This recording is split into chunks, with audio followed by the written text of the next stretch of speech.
Hi, everybody. I'm Bob Bowman, Editor-in-Chief of Supply Chain Brain, and I want to welcome you to this presentation on Manufacturing Outlook, the dash for profitability, growth, and scale presented by Clio.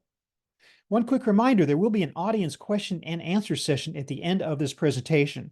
Audience members are encouraged to submit their questions at any time during the presentation by clicking on that Q&A icon at the bottom of your screen. Now, manufacturers' operational goals can be summed up into three words: profitability, growth, and scale.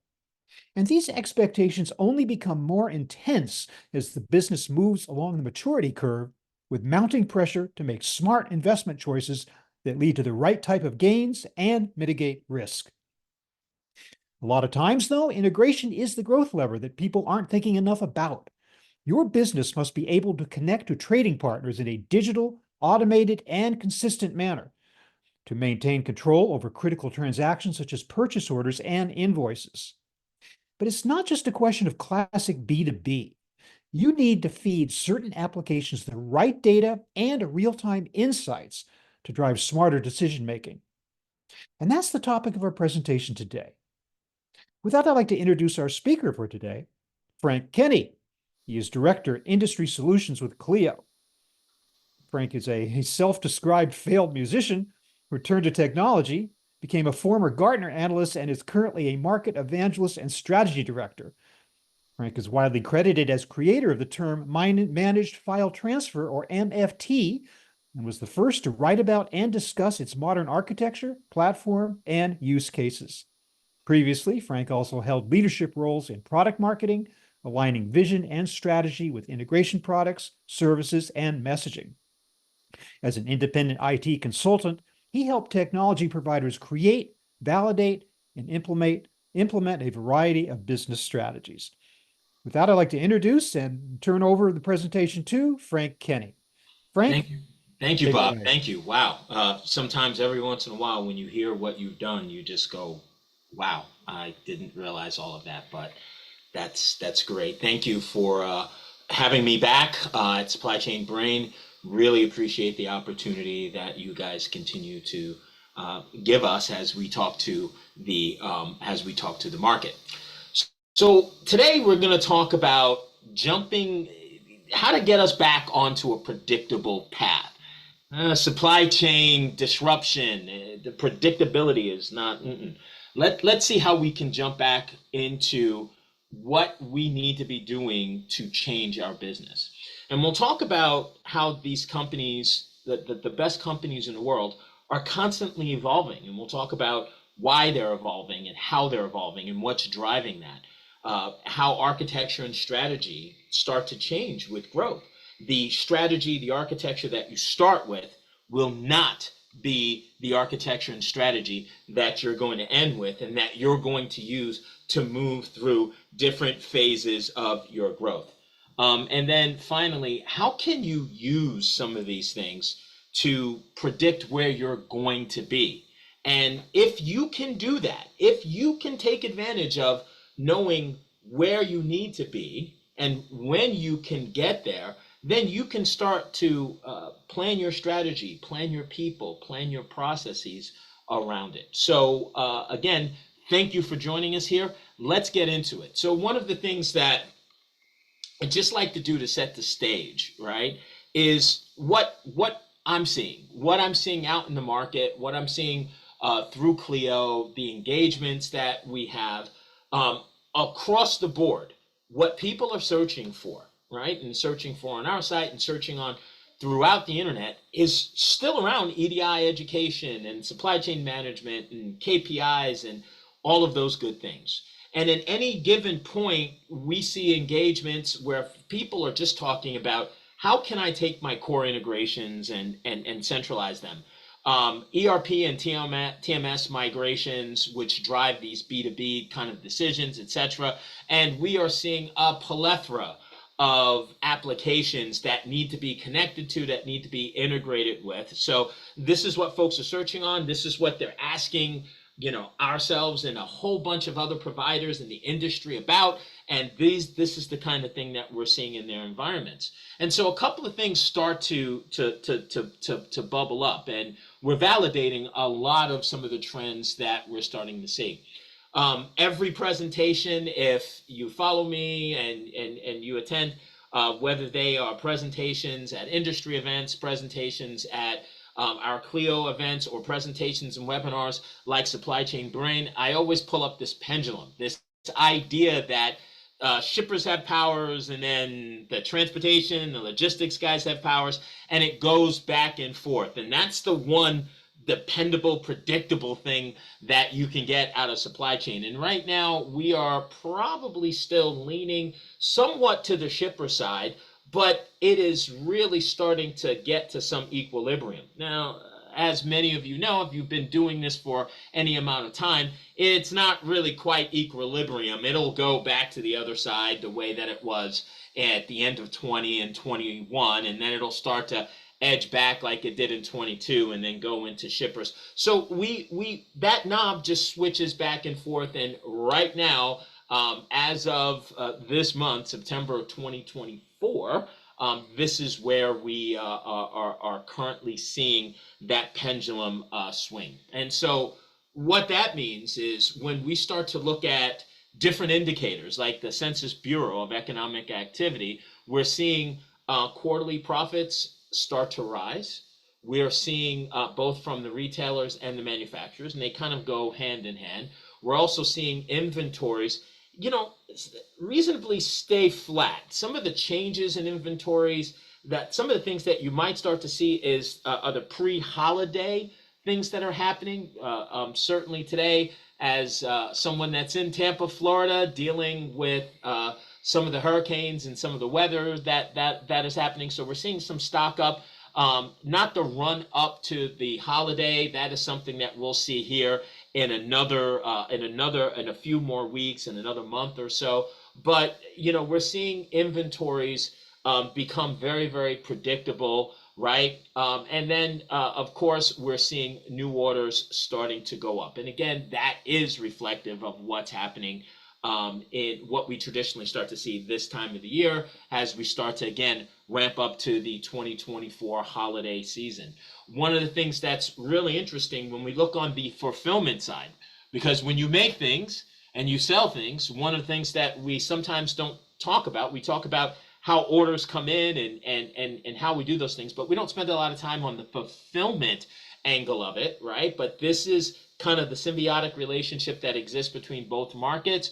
We are still seeing the spot market somewhat soft, right? And we're still starting to see, while the acceptance of loads, right, which is an indicator, the less likely you are to accept a load, right, the better the logistics model is. That's why when you look at 2021, we had a 30% rejection rate, which is a nice way of saying every fourth load that you had, you probably couldn't find a truck the first time around, and so you had to shop around. We are still at a very, very, very high level of acceptance, which means that there's still a lot of capacity out there. And one of the reasons why there's still a lot of capacity out there, we still have a lot of companies that are still working. Now, we saw a lot of companies get out of the market, right? Sometimes it's a small family that may just be parking the trucks and letting the lease go, or finishing out the lease, returning equipment.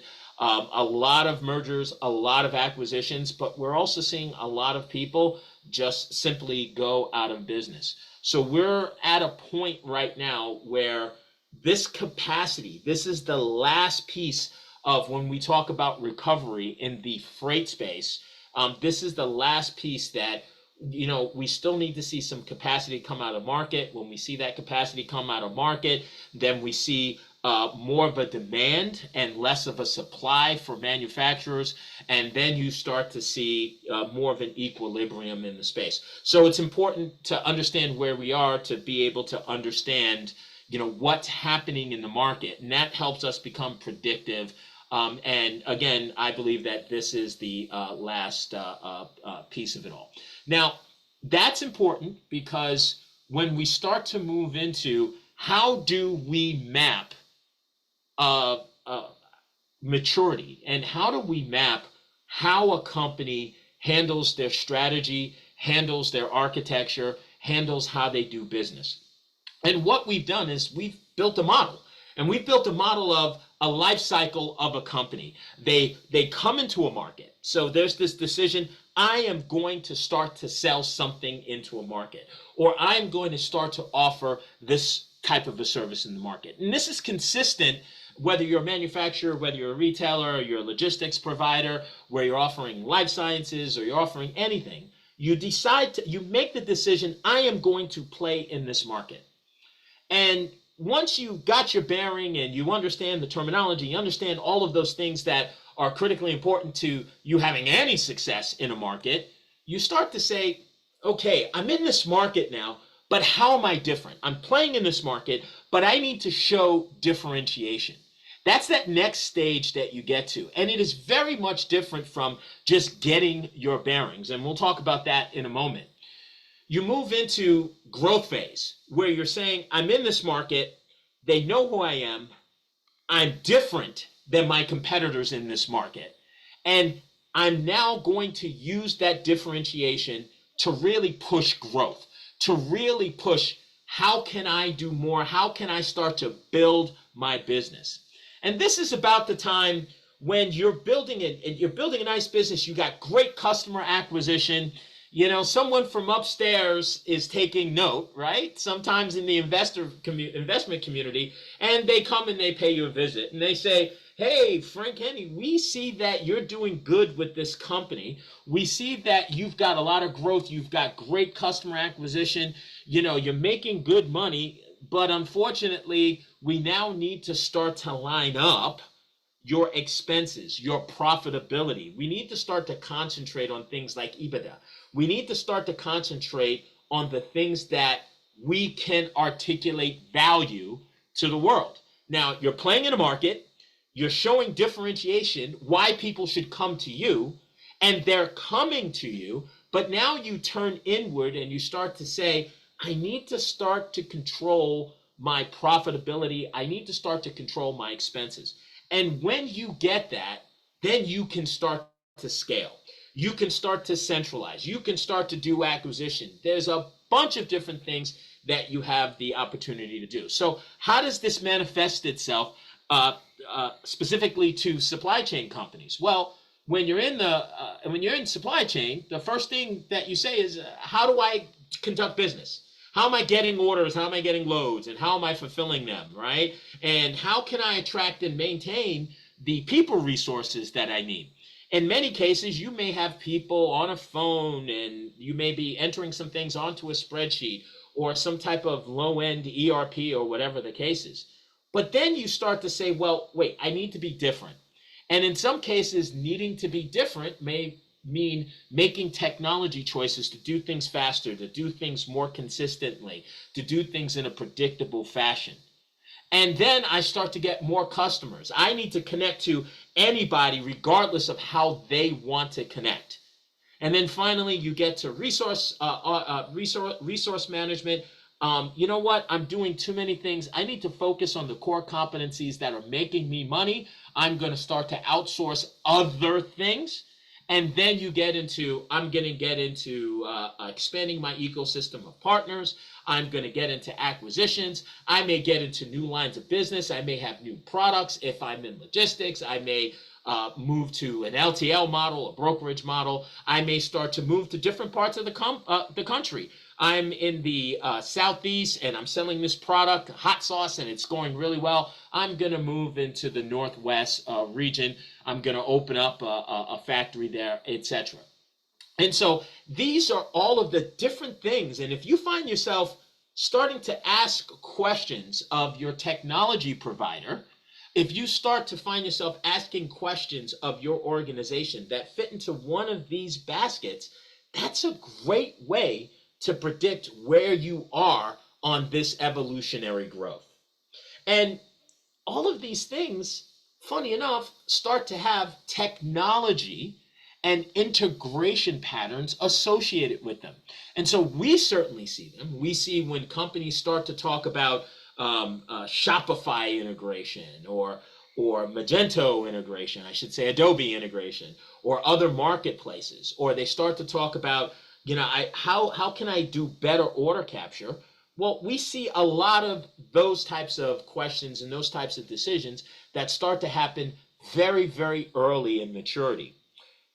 When we start to hear things around EDI and we start to hear things around APIs and JSON and being able to support these things that happen in an automated fashion, that's really companies saying, well, the difference between me and my competitors is that I can process twice the amount of orders in half the amount of time because I'm doing things digitally.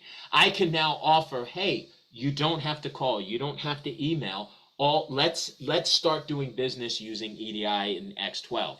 And I can start to say things like, I see the process, I see what's happening, and so I can give real-time visibility of the entire process, the operational process, and that becomes a differentiation. At some point, you start to say, well, I need to grow. And I can't just grow with people who can do EDI. I need to introduce portal technology. I need to introduce web forms. I need to do things like start to do business at an API or more programmatic real-time level. I need to start to get operational efficiency. I'm going to start to really streamline exception management, issue identification and resolution. I'm going to throw people at this idea of having incredible customer experience because that's going to get me more customers, more customers, more customers.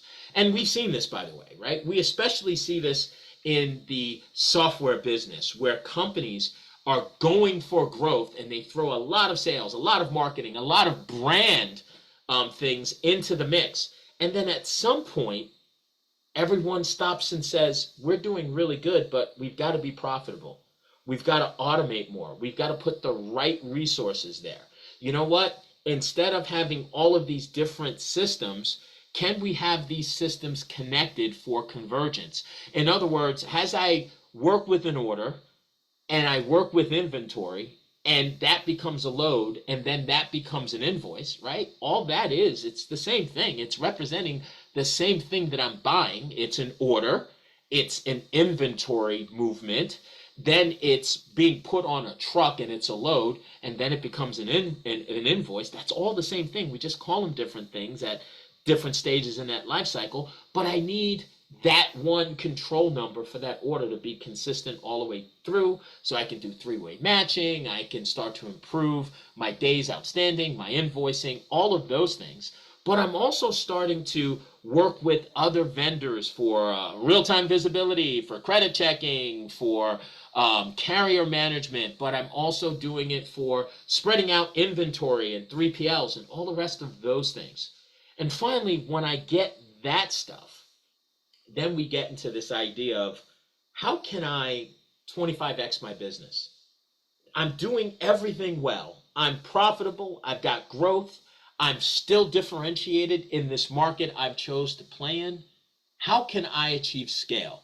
I want to go acquire 3 more lines of businesses or 3 more companies, but I don't want to lose the profitability, so I'm going to start to create centers of excellence for integration.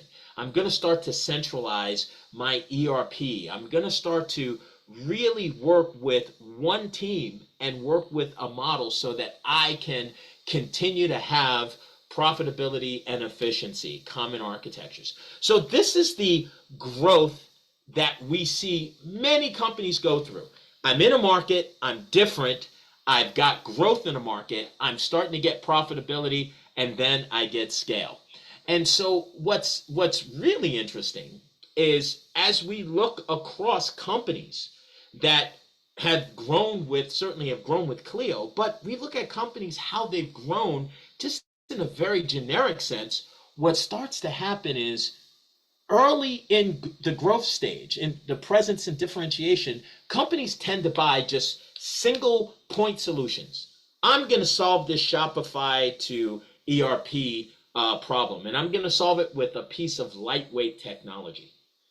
Then as they start to move into more of the growth and it becomes an issue of volume and bandwidth, No, no, no. I need more of a dedicated solution. I need not just to do that. I got to do a whole bunch of other things and I got to do it at scale. And then finally, as you move to profitability and scale, you realize that you need very deep and detailed control of the process. And so you move to a platform. And we see it over and over again. We see companies go through these procurement cycles where they're spending very little money, but on a very tiny solution, on a slightly bigger solution, a suite of products, finally moving into a platform. And there's an argument to be said that if a platform presents itself as letting you just consume a small function or letting you just consume a set of capabilities with great volume and then letting you have all of this control, those are the types of solutions that dominate in the market. So hopefully all of this is clear. I want to give you one caveat that we saw that exist. If you sell things, so manufacturers that rely on raw materials, that rely on having to buy things in order to build things, which is quite frankly most manufacturers, or even from a logistics standpoint, if you're an asset-based carrier, which means that you have a truck, you have a physical cost, what we've seen in terms of this evolution is that profitability and growth become reversed. So you get presence, differentiation, profitability, right? Because if it costs me $1 to buy, there's no way I can sell it for less than $1. So I always have to be profitable.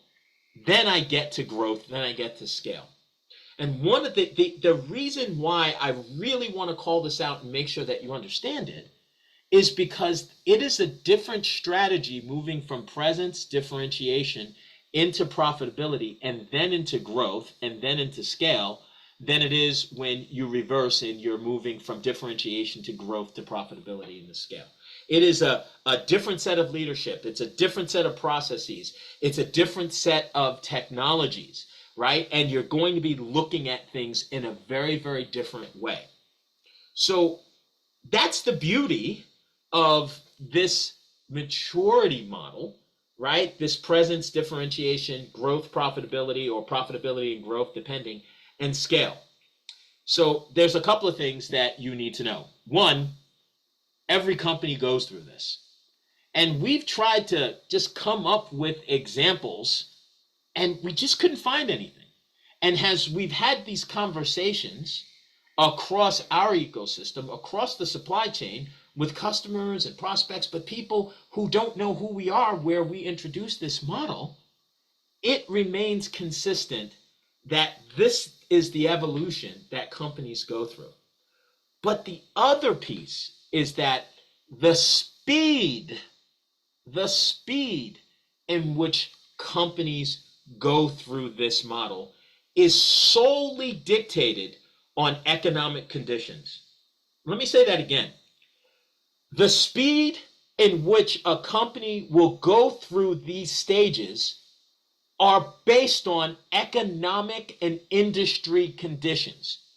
And so what that means is post-COVID, immediately post-COVID, for logistics, for instance, we saw companies in mid-2020 come into existence, decide they saw the opportunity for fulfillment, and we watched companies rapidly get through profitability and into scale in the time distance between 2020 and 2022, first quarter of 2022.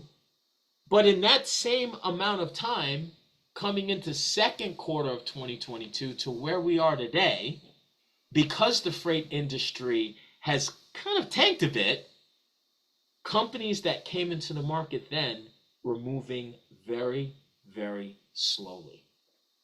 And that was incredibly interesting, which is why I present the trends of what's happening in the industry to say that manufacturers have moved very, very quickly over the last few years, but expect that evolution to slow down. And we believe that over the next year, manufacturers that are in differentiation mode or in growth mode are going to have to wait a little bit longer to get to that profitability, or it may take a little while longer and a lot more work to get to that profitability and ultimately get to that scale. And conversely, logistics companies that may have been stuck in just trying to show differentiation are going to see that rise in customers, are going to start to experience the opportunity for profitability and the opportunity for scale. So, a few things here.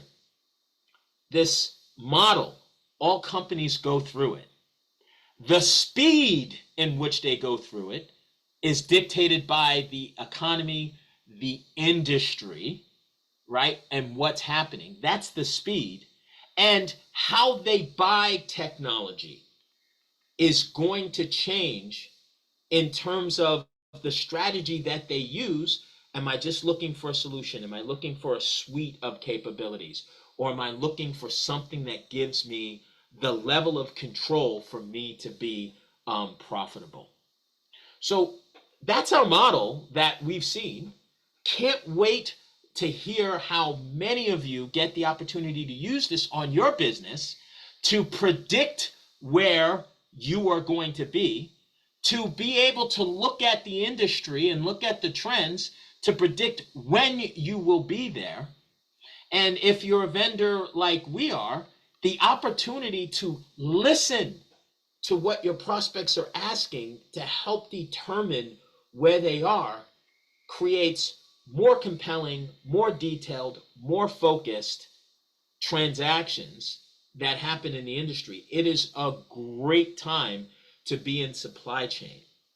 All of the disruptions that we see are nothing but opportunities. Opportunities to be agile, opportunities to have amazing customer experiences at volume, and an amazing opportunity for investment and for people to make the kinds of money that they're looking at making. So looking forward to hearing how so many of you use that model. And with that, I'm going to throw it back over to Bob for conversations and questions. Bob. My brain is spinning, Frank. I'm trying to process that incredible model that you just presented to us. That is so compelling and insightful about what companies are going through today. Really want to drill down a little more, though, into what you're saying. I want to have the privilege here of asking you some questions. At the same time, we're also bringing the audience in. So audience, as we're having this discussion, continue, please, to submit your questions by clicking on that Q&A icon at the bottom of your screen, and we will hammer Frank with as many questions as we can get in the time we have allotted. Let me start. You had said something about you couldn't find examples. I'm wondering, though, are there any examples that stick in your head of manufacturers who are good examples, whose growth actually embodies the maturity curve that you shared with us today? Yeah, absolutely, and we see them.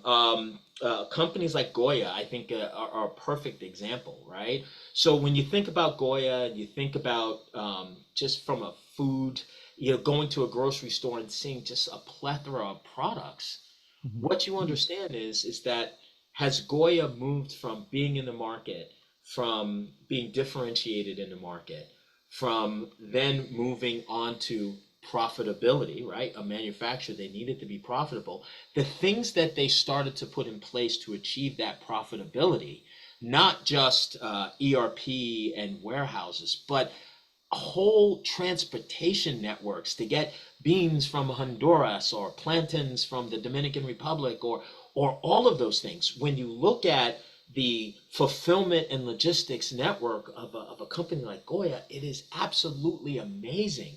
And then to watch them then use that to achieve growth and be in more supermarkets and be in more places has just been amazing. So as they start their journey in true scale, it is very interesting to see. Companies like Duraflame, which is we see them, I live in Florida, so I may see them once a year when I start the fireplace, because it gets cold in Florida, Bob. No, really? Companies like Duraflame, where you see them just kind of go from this model of of once a year and you have to go to a Walmart to get them, to really being just anywhere that you can be. And then Doorflame, in a clever way, being able to leverage the marketplaces of their customers to give guidance to the end user, the consumer, for them Mhm. to go find where they can get Doorflame products has been absolutely amazing. Again, highly differentiated, figured out how to become profitable, and really now extending that growth, which is great while maintaining profitability. Really Yeah. interesting to see how they continue to do that growth. And there's just scores of them, from distributors like KeHE to logistics companies like Nolan and Keller and Arrive Logistics and Universal and ODFL. I just love to see it. And what's interesting, Bob, is that it's not bad or good where you are. It just gives you a sense of where you're coming from and where you could be going and the types of things you should be asking. Interesting you should mention Duraflame or any other companies you mentioned that have been around for many, many years. And I'm wondering their experience versus, let's say you're a startup today. I'm wondering if you have an advantage on not being burdened by legacy technologies, that you can avail yourself from the get-go of the latest and greatest, as opposed to a company like Duraflame that may have to shed old systems in order to acquire the new ones that make them compete in today's environment. What's the dynamic there? You know, what's interesting is, we're always a fan and we as consumers, as IT technologists, of all the new stuff, Sure. AI The and shiny machine stuff. learning, all the, and we can go back and blockchain and web services and Corba and all that stuff. We're always big fans of that. But, I told a friend recently that was building a house and they wanted everything new in the house. Mhm. And we actually pulled up some plans and we found that the city infrastructure, water and sewer, was still old ceramic pipes, right? That was Mhm. moving all of this stuff. So no matter how modern that house was, it was still being built. And right, and water and sewage, absolutely critical, right? And even the telephone pole that sits on the corner, all of that stuff is older infrastructure that has become so ubiquitous and is so good, has a utility. Why not use it? You would never start to replumb. You would just connect to existing systems. So technologies such as EDI are not old and stodgy. It Mhm. is the utility and the infrastructure. You're already talking to customers. And so, can I use that infrastructure? Can I use those pipes to deliver and consume new and interesting technologies and capability, real time types of integrations, real time types of visibility? Can I run those things through that same pipe that I've built and used for 30 years, like EDI? So it's kind of a renaissance for EDI, not in the sense of we're going to use EDI X12 850 purchase orders, but Mhm. we're going to use those pipes to push through API, JSON, and XML, and some of those things. So Yeah. it's really fascinating that we're starting to look at legacy technologies as actually being utilities that are there, and we don't have to recreate the wheel. And that is what's so interesting about getting into business and being in that presence in that differentiated stage, Yeah. today in 2024. Well, you seem to be saying that the growing complexity of the tech stack is an inevitable byproduct of maturity. Mhm. That being the case, are there single vendors out there who can take you through the entire journey, through the phases of function, solution, and platform centric? Or do you normally start with a point solution vendor and then move over to an enterprise vendor when you need more sophistication?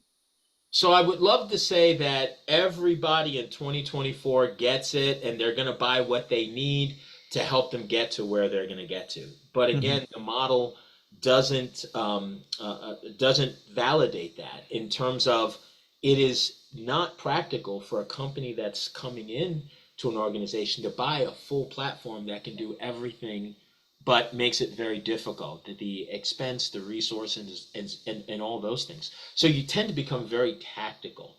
But Mhm. the idea of technology vendors that let you feel as if you're consuming just a function, and then let you consume maybe a set of processes, and then let you consume all the governance and control. Mm, That's what becomes interesting. And we're seeing that, Bob, happen from integration. And the problem is this: you can go to a mega vendor, an Oracle, an SAP, a Microsoft, and they're going to be very, very good at what you do. But you can't control who buys from you. And what happens is that customer is always king. They'll throw you a wrench and say, oh, by the way, I need this in that format. And so now you've got to get integration into the mix. sure. Or I'm going to tell you, pre-COVID, while there was always things for status and visibility of deliveries, there was always these technologies. It is now something like a $4 billion a year market of real-time transportation visibility platforms that are really focused on shippers and manufacturers, helping them give better customer experiences that all of a sudden everybody's got to plug into. Again, an integration problem. And as I'm sure we'll talk about in future webinars, this idea of AI. AI is only going to be as good as the data you're going to give it. And the Mm, data that is specific to your supply chain and your ecosystem is going to come from places outside of your environment. It needs to, in order to be useful. So now you have to start to ask the question, in order to get a language model that is useful for me to do generative AI, how much of my ecosystem do I need to connect to? How much data do I need to give? All of these things, Bob, point back to an integration pattern. And mhm. so this idea of integration platforms becomes a key enabler for things like AI, but things like EDI as well, and everything in between. So yes, the mega vendors can do it until someone comes up with an idea that provides value for the customer experience, and then you got to plug something in. And the moment you have to plug something in, you're going to turn to the integration stack. Sure. What you're saying about AI ties in very nicely with this audience question. And that is simply, where are you seeing AI having the biggest impact so far and in the future in this whole scale of functionality and the like? Uh, we see AI as being incredibly useful, and it's being used really at the front of customer experience. So things like, how do I? Or this is an issue I'm having, how could Mhm. it be solved? And throwing that at AI. Unfortunately, we're just not in a position, right, in our world today that the the data that we need again to have informed outputs, it's just not there. Let me give you a perfect example, Bob.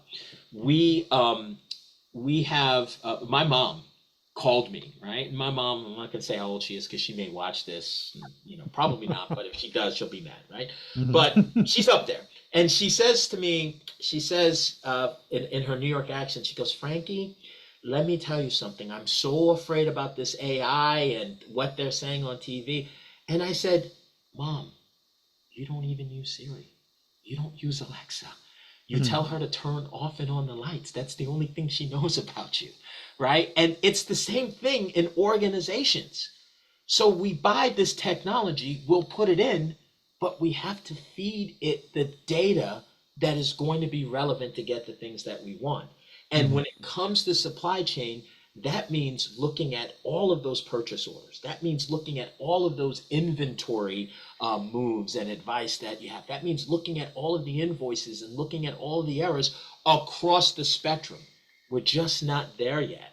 And we can get there by making these connections, but the connections have to be made in a very thoughtful, well architected, with a great amount of strategy. So we're still a ways off. It's really good at doing very, very domain specific things today, Mhm. lots of help desks and experience related matters. But to really give insight in saying that, hey, you should be doing this, and if you do this, this is the benefit, we need to be able to feed it the data, which is an integration You're issue. talking about prescriptive AI, making the Exactly. decisions for you, or at least telling you what decision to make, and then the human being goes ahead and makes that decision. But Right. still, but in the And future, learning you, you, I'm sorry, Bob, alerting you to Go a on. problem that you don't even know that you have Right. because you can't fathom it, right? But you think we'll get there, do you, Frank? I think we will get there. I mean, we will get there when and all of the disruption that we see in the market that's happening today, we'll get there because that disruption, steel sharpens steel, it Hmm. makes us more agile, right? Right. Because anything could happen. We've got elections here in the US, we've got a hurricane that's barreling through, we've got geopolitics happening all around the world, we've got labor issues, right? We've got economies in disarray, we've got stimulus in China, we've got rate reductions in the United States. All of these things impact the supply chain. And so the only thing that is certain is the disruption and uncertainty. And as we start to build our networks and our supply chains to handle those bumps in the night, where we can press a button and change partners fairly quickly without too much disruption because we've pre-negotiated so many things, that's when we'll start to get the stability. And when people realize they want to do more and more of that, that's when the connections will happen, and boom, AI then becomes the solution to a problem that is well defined. Frank, you've been talking about all along about what companies are going to do, how they're going to move from one phaser to another, how they're going to acquire all this technology. But as we all know, companies are made up of people. Yes. Who within the manufacturing organization should be involved in this decision making when it comes to digital transformation, architectural changes? I mean, you got the CSCO now, you got the CTO, you got the CIO, you got the CFO, and the CEO. Who is making the decisions? Bob, 70% of the time, the decisions come from the C level, from the bosses. Hmm. And what happens, according to Gartner Research, what happens is that by the time the project becomes in the idealization or the problem solving piece where we decide to buy something, the people who have to use the technology, the developers, the operators, all of those folks don't have time to go back in and say this was not a good decision or this is a problem that could have been solved, and that leads to a tremendous amount of resistance, that leads to a tremendous amount of project failures. The better way to take advantage is when the problem is realized by C level and the problem gets seen from a revenue, and we're not as profitable, our EBITDA is not where it needs to be, those types of things, Mm. then the opportunity to involve the operators, the developers, in trying to figure out what is the root cause of that, and is there a way, and what are the best practices to solve that, is really where you need to be. And so going back into your organization, talking to your developers, talking to your analysts, talking to your architects, but most importantly, talking to your sellers, talking to your buyers, talking to the people who have to pick up the phone and say, this is where your order is, and finding out where they believe the ball is being dropped and what you can do. What companies are going to find is that the solutions are not as hard as you think that they are, right? And the expertise lives there. And that is going to make more successful transformations of business, right? It is going to really give credibility throughout the organization. And we see the best organizations that plow through this evolution really looking at their people and involving their people at all levels in that decision making of how to buy technology and what technologies to buy. Yeah. Now, as I wonder if the need for certain types of technology changes in accordance with changing channel trends. For instance, e-commerce sales exploded during the pandemic. A lot of businesses went direct to consumer rather than compete on the retailer's shelf. Is that still happening? Is e-commerce still a big trend? Is that still driving final decisions on tech acquisition? If so, how long is that going to continue? I think, again, and I look at a lot of surveys to see what people are saying, and I talk to a lot of folks. Um, the part about COVID and driving e-commerce is absolutely true, and we saw that. The reality is, though, Bob, the pain started happening in fulfillment because so much of the world was focused on staying at home and what you could buy. We really, no one was thinking about how does it get fulfilled, right? And at the end of the day, some woman in a truck has to drive down some street and look and unload this, Mhm. right? So it comes back down to the people.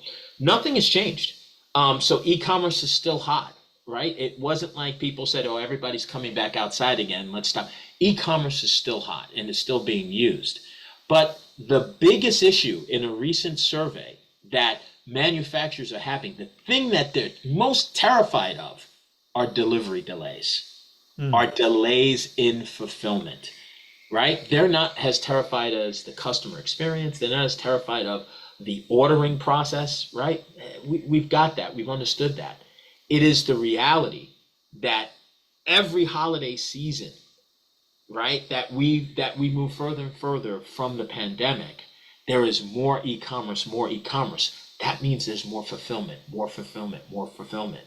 Mhm. And when you look at logistics and you look at fulfillment as part of the manufacturing process, the order to cash process, when you look at that, it is inherently a business model that is one half automation and one half people. And when Yeah. we don't have enough people, that's when we have the problem. So the number one problem around this holiday season that manufacturers are seeing, in fact, is the worry about fulfillment, is the worry about delays, and what does that mean? And that Yeah. is huge, especially given the monetary impact that this time of the year has on the economy. And indeed, we're hearing reports now, as we do every year, about company A or company B is hiring X number of thousands of more workers for the peak season. And it makes you think, well, wait a minute, I thought automation was going to take care of all that. We don't have self-driving trucks that much yet or anything of that kind. So we're not there yet. Okay, so you mentioned EDI. You kind of put EDI at one end of the scale and you put AI at the other end, and that's like, decades of difference there. But you also seem to be suggesting that EDI is still here to stay, at least for a while. With the recent rise of APIs, though, automated programming interfaces, and the flexibility that they bring to the table, do you see a world where we finally move away from EDI entirely? I don't. And what I see is that instead of one fish getting bigger than another fish, I just think the pond is expanding into a lake. Hmm. And so we've got two different fish that are growing, and they may be growing at two different rates, but they are still incredibly important to the ecosystem of that environment. And the same thing in supply chain. Bob, there is no better way to represent a purchase order or a load tender. There just isn't, in a way. And remember, when we talk about EDI, we're not just talking about a transformation that says change this into that. We're talking about a system of redundancies, a system of non-repudiation, a system of guaranteed delivery. I Mhm. like to call it small EDI. A whole bunch of people talk about, yeah, we can do X12 conversion, and big EDI. All of the business processes and the governance that goes into the exchange of a purchase order. Hey, I sent you a purchase order. Did you get it? Yeah, I got it. I sent you an acknowledgement. Did you get it? Yeah, I got it. Great. I got that. You got my acknowledgement, right? Mhm. Guaranteed delivery. Those are classic That's EDI formats. Yeah. yeah, that's the process. And so this idea of big EDI, it becomes this idea of process governance, and it gives us the infrastructure to move things between two entities. APIs enhance that, and it enhances that for things that are important to know real time: status updates, Mhm. acknowledgments, all of those types of things. And so in the best worlds, this idea of EDI and APIs and even managed file transfer to movement of files really work closely and tightly together. And in fact, Bob, if you look at the process, in order to cash process, you will find these sub processes that make up that order to cash process. This McKinsey idea of a perfect order is going to be reliant on some part of APIs, some part of managed file transfer, and some part of EDI. So Hmm. there's a coexistence that if companies can gravitate to, those are the companies that are going to win. So the batch processing nature of EDI does not become a problem in terms of searching for real-time messaging because you've got those other technologies accompanying at the same time. Is that what you're saying? Yeah, you're absolutely right, because after all, boy, I can buy something right now and I get the notification on my phone that I bought it. I can look at my bank account and it's been, there's a debit, there's a pending charge. But what do we all see at every single financial institution on every single app if we try to make a deposit or whatever? Deposits after 11 p.m. will be counted towards the next day.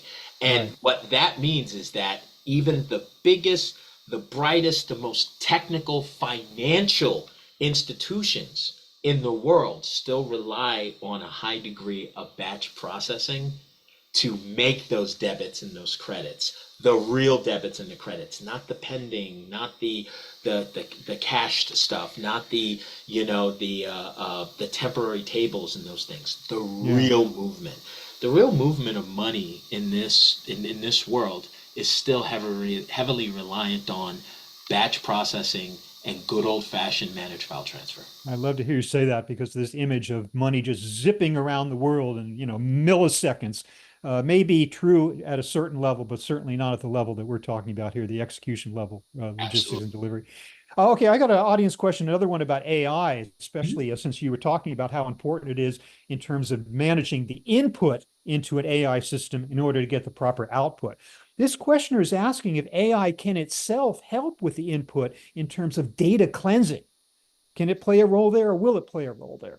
I think it will, right? I think it will in terms of how do I massage the data? So if I get data from partner A, right, and then data from partner B, well, that's two different data sets, two different languages. And so I have to massage it to kind of bubble up the things that are going to be useful. And I think that business intelligence and a lot of the machine learning that we've been doing from the time of OLAP cubes to everything that we're doing now, it is going to play a role. The Hmm. problem again that I think is a good old fashioned hammer, screwdriver, nail, and screw. What integration does is the actual physical connection to that partner across domains, across firewalls, across inhospitable internet where everybody is trying to get into that feed to capture some information. That governance, that security is still an integration issue. Yeah. So AI is going to help us massage BI and all the rest of these tools that we've had for a while are going to help us get the data into the right format. Yes, absolutely.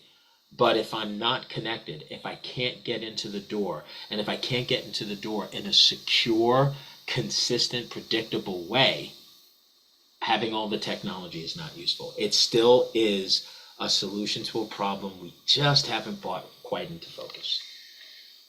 Wow. Okay. Well, unfortunately, I'm the bearer of bad news here, and that is that we were just about out of time because this is an absolutely fascinating conversation. I wish it could go on for hours, Frank, and I hope we can have another conversation going forward that digs even deeper into this. But in the meantime, we just have time for one final question. I'm going to hit you with it right now.